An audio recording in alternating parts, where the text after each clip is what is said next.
What's up, ladies and gentlemen? Welcome back to my YouTube channel, Point Leader 75.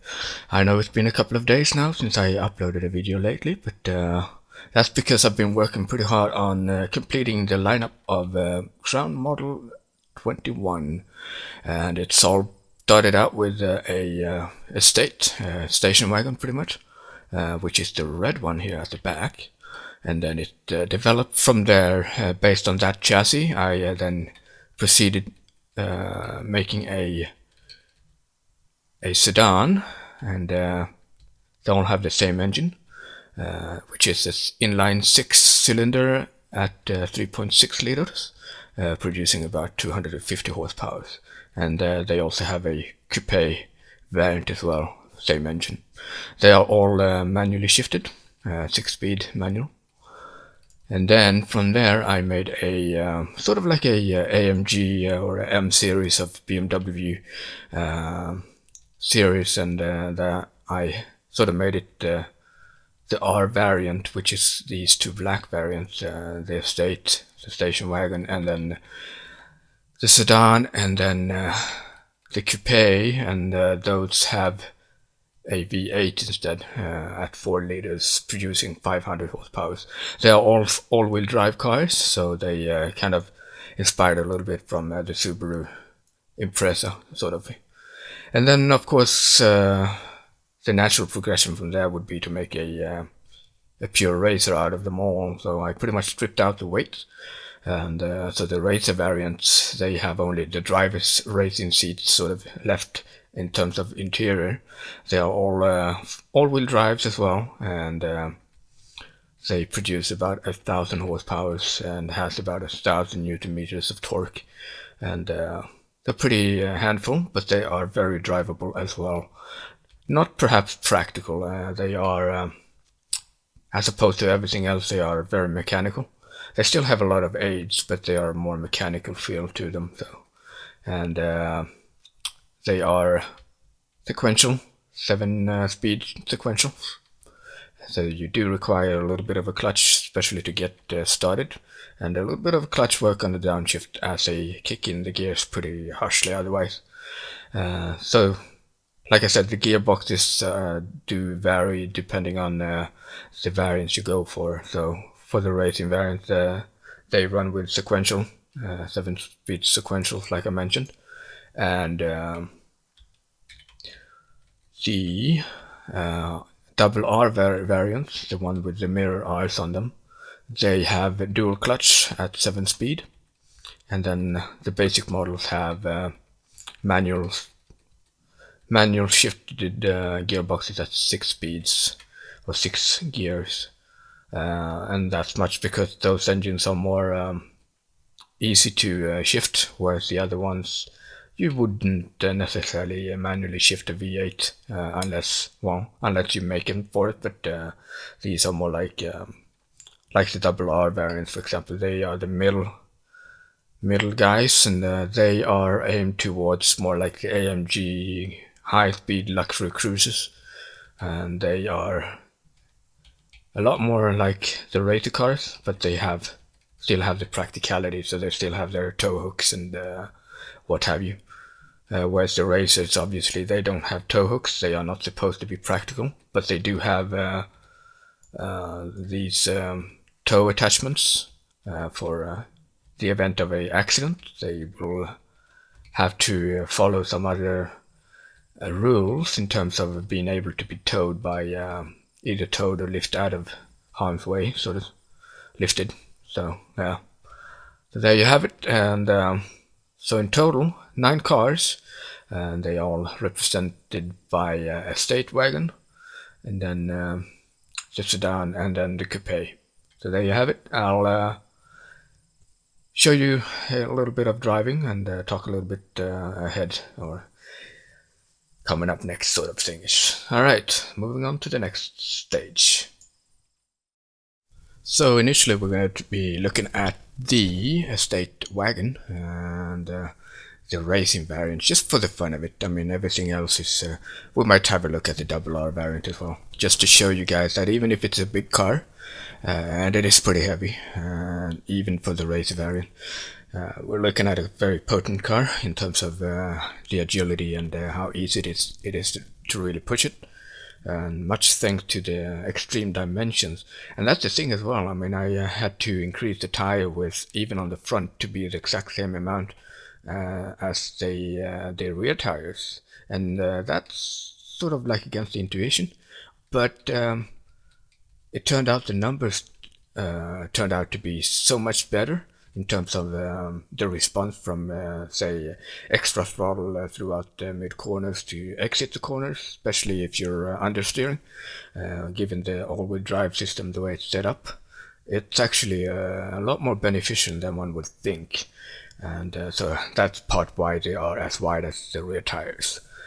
And other than that, I finally have fixed my higher end steering wheel, which is the Fanatec wheelbase version 2. It's not the 2.5 or the direct drive one, but it's high enough to be enough for my needs currently. Obviously, it would be cool to have a direct drive eventually. I might do so, but that's a lot of money putting into it, and even though I don't have to get the pedals and shifter and all that stuff, or the steering wheel for that matter, I just need to get a new base. But even the base just alone would cost about €1,000, which is quite a lot of money. It's not something that you should go out and buy like that, and especially if you're coming from where I am at. I already have a higher end steering wheel anyway, so I'm not in the need of getting that sudden that jump from where I'm at just for that direct drive feel. But from what I've heard, it's supposed to be really cool and amazing. But like I said, my needs currently aren't at that level yet, and even if I had the money, I would have to do a lot more research into as to where I would need it, or why. But like I said, we are going to take a look at this car, and I must say though, coming from the other steering wheel, which is what's the lower end part, sort of like a mid-end steering wheel, also from Fanatec, it was the CSR Elite steering wheel that I had or got back in the days when I was still playing Xbox. I wanted to have a steering wheel that was compatible with both Xbox 360 back in the days and the PC, and that wheel can do both, and even the PlayStation, I think. But then it is quite a bit different. Both are belt driven, but the higher end one that currently sits on now is definitely less plastic. It's more industrial steel and all that stuff. It's pretty heavy stuff, and it will make a lot more noise when I do crash, because it has a lot more strength and torque to it.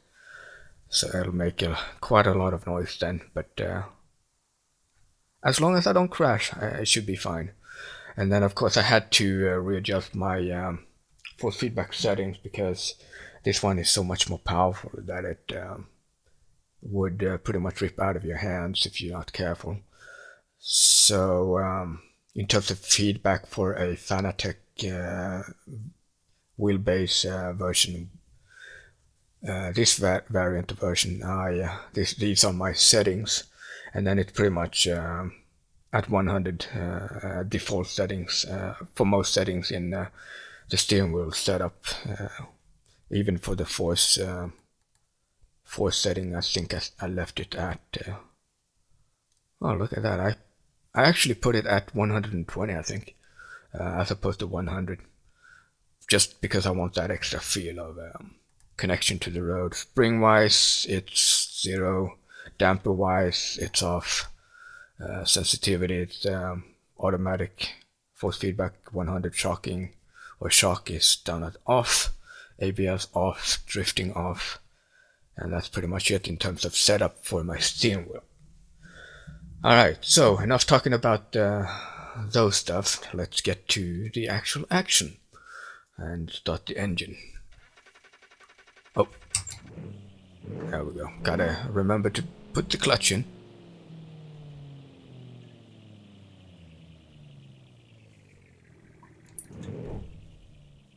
And might be a good idea to be on board the car and see how this goes. Oops. My microphone is covering my information on the gears there, so.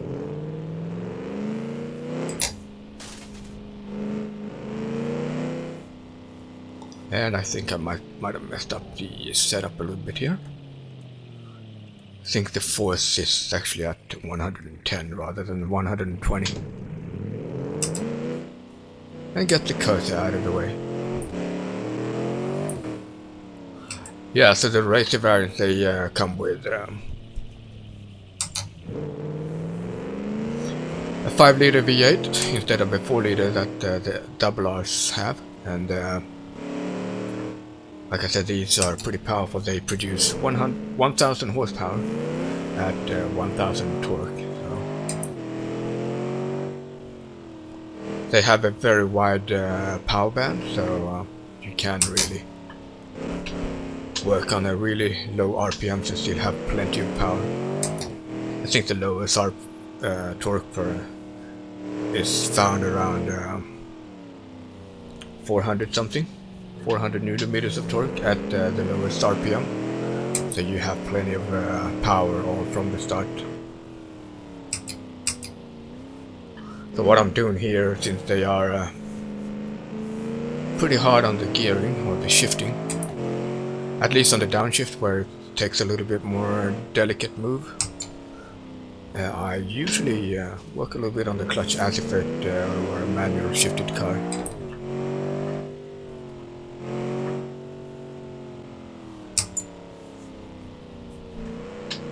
And then I usually gradually release the clutch, just to not having that snappiness to them.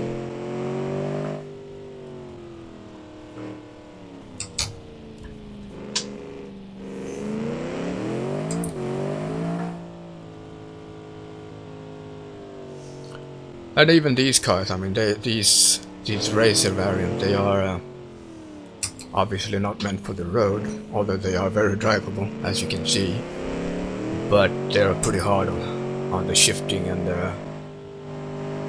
they require, perhaps to get the benefits of being a racer, they do require a little bit more downforce, and to get to there you need to have a little bit more speed carrying to produce downforce. But in terms of grip and all that stuff, you can definitely drift these cars if you want to really have a lot of fun that way, but they are very much driftable. Oops, almost forgot how fast I was going there. I'm gonna do the highway, and then we'll park at the little town by the end of the highway. At least for this car.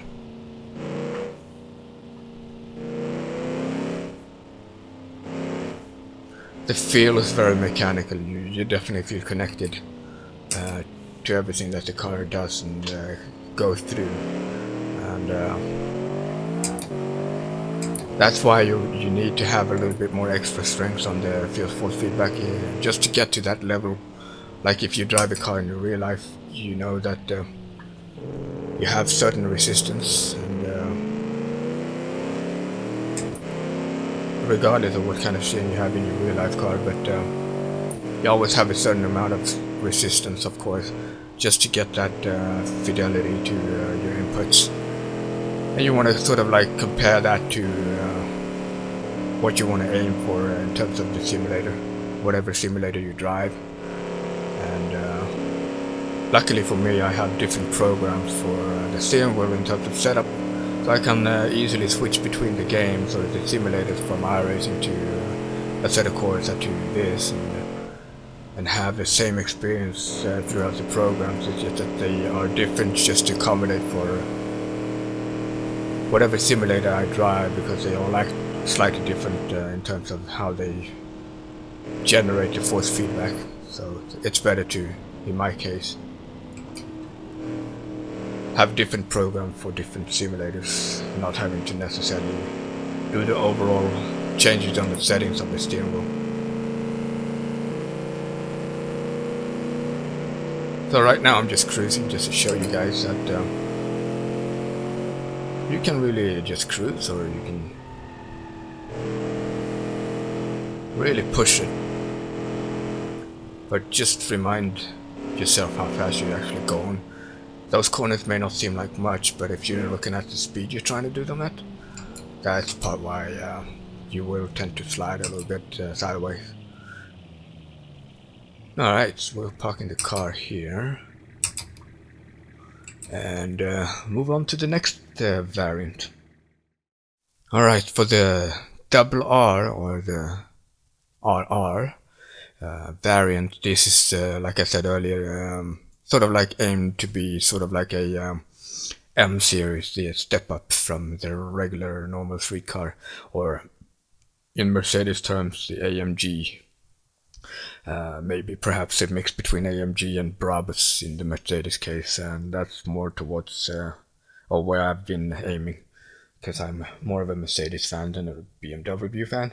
But and then a mix of course BMW's X-Drive or Mercedes 4MATIC, or more like a Subaru Impreza all-wheel drive system. This one does come with a 7-speed dual clutch, so it's a lot more comfortable driving, whether you want to manually shift it or just drive it in fully automatic. And for the sake of it, let's do a little bit of both. So we're going to start out with fully automatic, and then somewhere halfway down we'll switch over to manually shifting it. And then for the high, well, I think I'm going to go with, we'll see. Alright, so let's start it. It does come with a 1 liter smaller engine, 4 liter V8, and it's a little bit more muffled to accommodate for the more civilized age. And this one is a fully practical car, despite the extra power that it has. But it does have a tow hook in the 4 seats, so it's not a full bench in the back, but it's like a 2+2.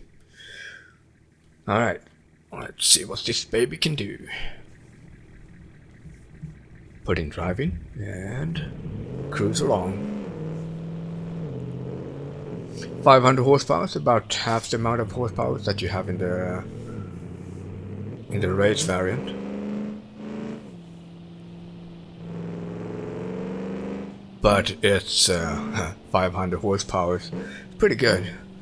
This car does weigh about 2 tons. So it's not a lightweighter. I mean, it's extra equipped with luxury and infotainment, the luxury style and all that stuff. So it's quite heavy for that reason. It is supposed to be a show-off car, in both inside and out, and definitely power-wise and the way it delivers. It can definitely keep up with the race cars, but it lacks that aero kit, the downforce kit. and that's pretty much the difference there. And obviously a little smaller engine produces less torque, so but given the amount of horsepower and the power behind the engine here, this one is actually pretty economical. It's for what it is. So it's not like a crazy build that just drinks fuel. It's actually very economical for given the size and the power.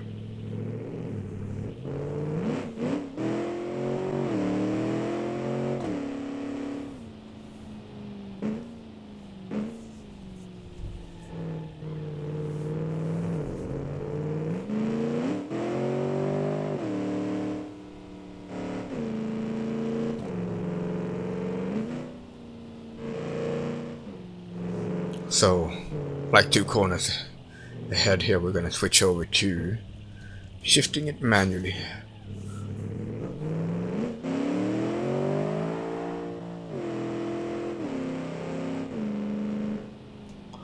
But we're still doing far more faster anyways than what would be recommended for these roads. It is a 50 km/h speed limit road anyway.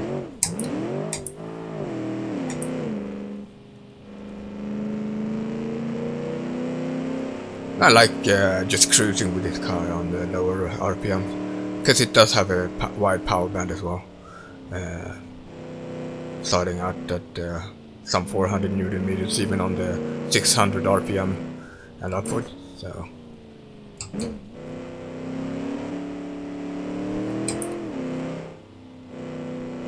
it's powerful.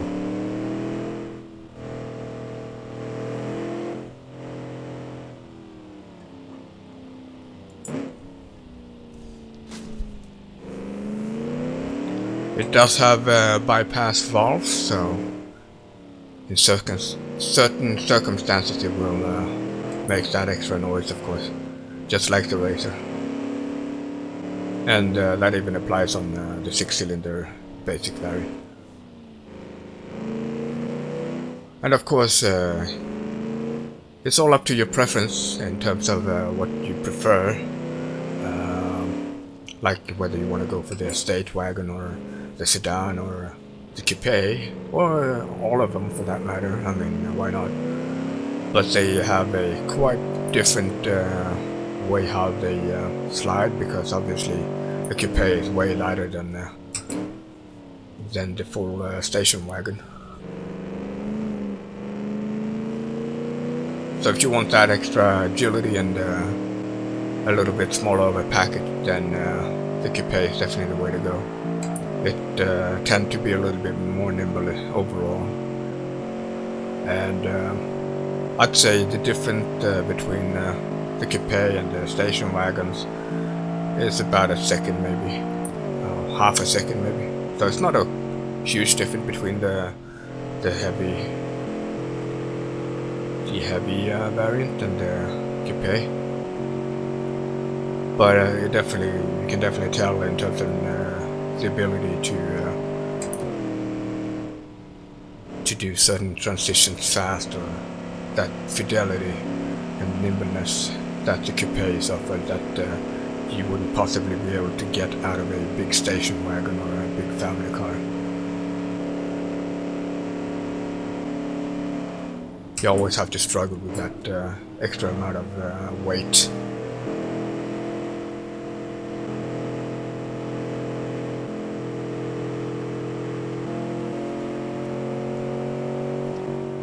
Then with this car, I'm gonna park it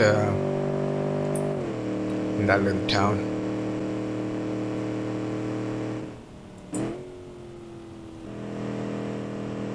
This one is obviously a road variant. It does tend to roll a little bit more, and you will definitely feel it. Sometimes it can actually be better, especially at low speeds, because you can almost throw the car into the corners to throw the weight shifting more aggressive over to the side where you need a grip. And for that very reason, a extra bit of roll sometimes is better, to a certain degree, of course. Not too much roll is never too good. Alright, parking this car here and taking a look at it, of course. So this would be the double R variant. So next I'm gonna have a look at the smaller coupe, and that one is gonna be the manually shifted inline 6. So we're moving from the top to the bottom, sort of speech. And alright, so I'll be seeing you in that car. And finally, we're taking a look at the Crown Model 21, the coupe base variant, the X.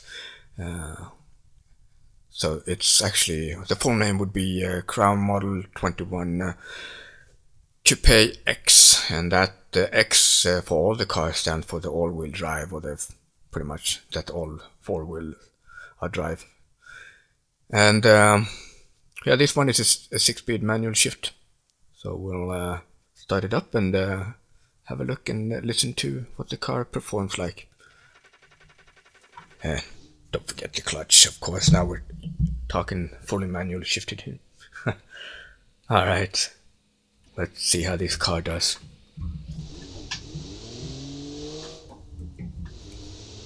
You will be hearing a little bit of a clunking from the gearbox or the shifter. It's a fully industrial steel thing as well, so it's all metal, no plastic there. And here we don't have to pay too much attention as to what gear we are. We already know that by mechanical feel. I'm not going to push this car. It's a fairly standard car. It's not really built for being pushed. Although it can, of course, but you'll do it at on your own risk.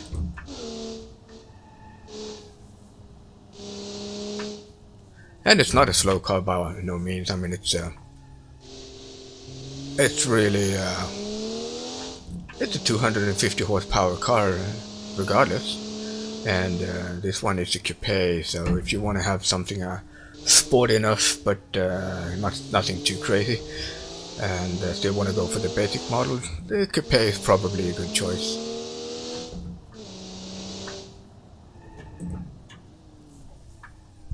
See if we can do it on third gear.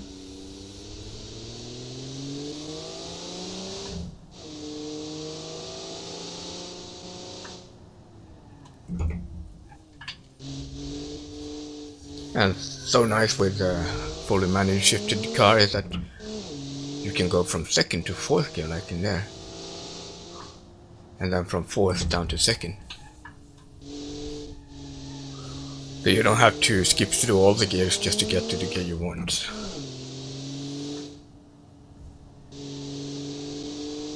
As with like real life driving, really.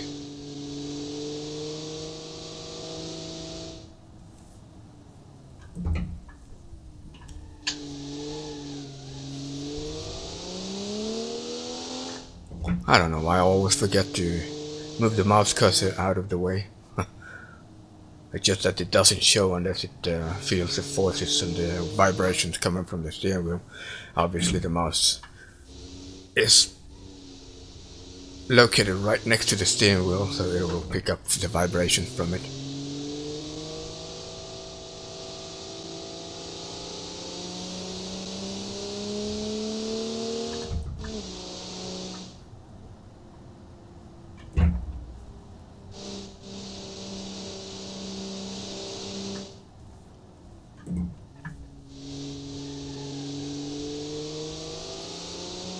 It's a very nice and nimble car. It does have 225 tires on it, so, and it's medium compound. It's not even a race compound or a sports compound, so it's more supposed to be more comfortable. But in return, it's not as grippy that it could be. But then again, this car is more supposed to be it's supposed to be a more practical car. It's not really in for track days or anything like that, although it could probably do it fairly good as well, but you would have to accommodate for the loss of grip a lot more and be maybe earlier on the inputs to compensate for the amount of sliding you get extra for this car.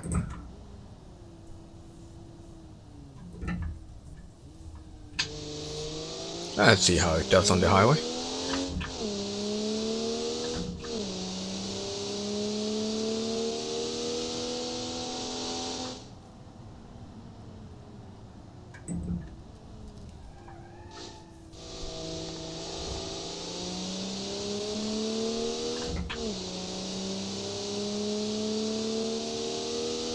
It's also a very direct feel to it. It does have all the assists, except for launch control. Obviously, it's not that powerful that it would need it, and that in return saves a little bit of that extra weight anyways for a car that's not as powerful. This one is, although fairly powerful for what it is, it's really economical. We're looking at 4 point some liters per 100 kilometers on the average cruise fuel consumption, and in the city maybe looking at well, somewhere around 6 point something. So it's very economical given the amount of power.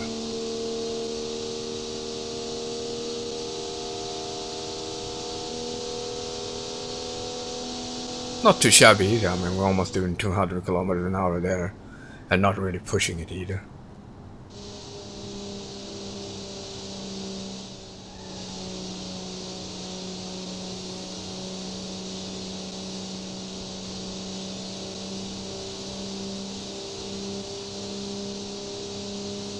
And same with this car, we are gonna pull into that parking spot in the next upcoming village, and from there I'll wrap things up, and in another video I might do a little bit more hints and talks and tips and all that stuff for something. We'll see whether it's going to be a Nordschleife or the handling course. Alright, pulling up the car here.